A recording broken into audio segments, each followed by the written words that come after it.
The Naxal movement in India is breathing its last.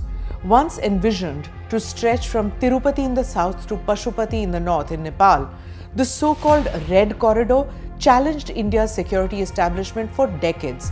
According to the South Asia Terrorism Portal, this long-standing conflict has claimed over 11,500 lives since the 2000s, 4,000 civilians, 2,500 security personnel and 4,500 Naxalites.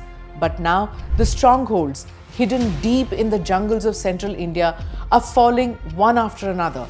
The armed Naxal battalions have either surrendered or been neutralized. Their reign of terror is nearing its end. This is Quick Take, your quick guide. I'm Smita Prakash.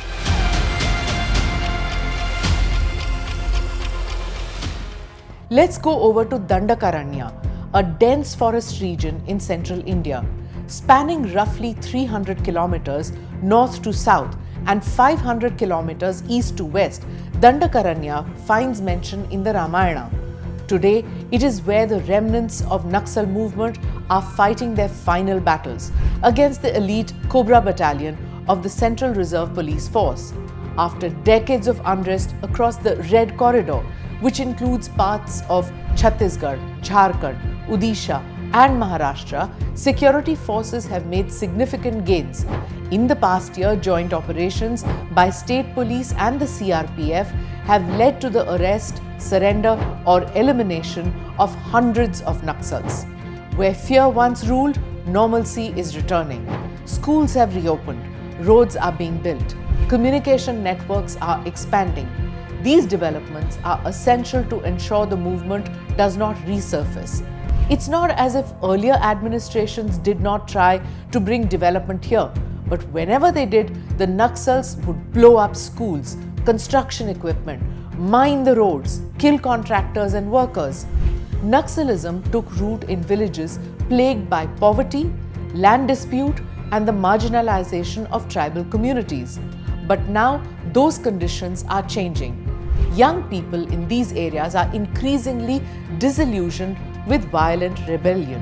The promise of a classless utopia has for many been overshadowed by decades of bloodshed, lost education and economic stagnation under Maoist influence.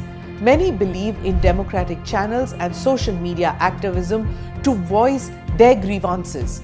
Moreover, sustained government's efforts to improve infrastructure, deliver social welfare schemes and create employment opportunities in tribal and backward areas have begun to bear fruit.